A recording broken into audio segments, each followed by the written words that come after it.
جانتے ہو کسی بھی برتن کو بھرنے سے پہلے اسے خالی کرنا بہت ضروری ہوتا ہے، اور یہ دل ایک برتن کی طرح ہے، اور کسی بھی برتن کی طرح دل کو بھی خالی کرنا ضروری ہے اس سے پہلے کہ اسے بھرا جا سکے۔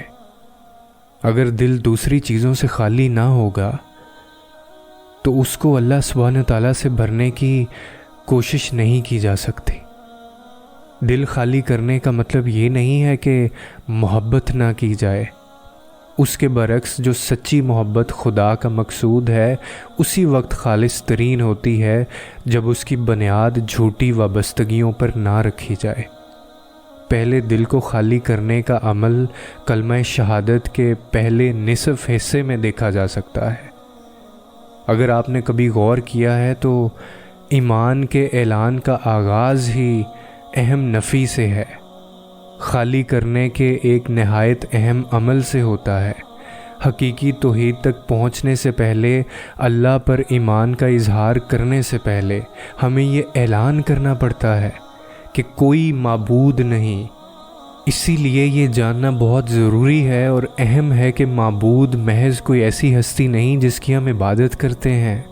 معبود وہ ہے جسے ہم اپنی زندگی کا مرکز اور محور مانتے ہیں، جس کی ہم اطاعت کرتے ہیں، جو ہمارے لیے ہر دوسری چیز سے بڑھ کر اہمیت رکھتا ہے، جو دوسری چیز سے بالاتر ہے۔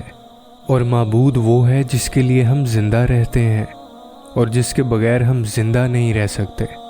اس لیے ہر شخص ایک معبود ہوتا ہے، اور اس میں ایک بات جان لیں کہ اگر اللہ کے علاوہ کوئی بھی ایسی چیز یا ایسا فرد ہے جسے ہم چھوڑ نہیں سکتے تو ہم ایک جھوٹی وابستگی میں گرفتار ہیں۔ حضرت ابراہیم علیہ السلام کو اپنے بیٹے کو قربان کرنے کے لیے کیوں کہا گیا؟ تاکہ انہیں آزاد کرایا جا سکے، تاکہ انہیں ایک جھوٹی وابستگی سے رہائی عطا کی جا سکے۔ ایک دفعہ جب وہ آزاد ہو گئے تو ان کی وابستگی کا مرکز نہیں بلکہ ان کی محبت کا مرکز انہیں لوٹا دیا گیا۔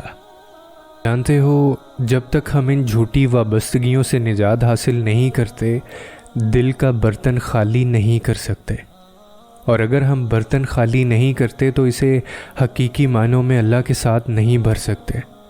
اپنے دل کو تمام جھوٹی وابستگیوں سے خالی کرنے کی جدوجہد اور دل کے برتن کو خالی کرنے کی جدوجہد اس دنیاوی زندگی کی سب سے بڑی جدوجہد ہے۔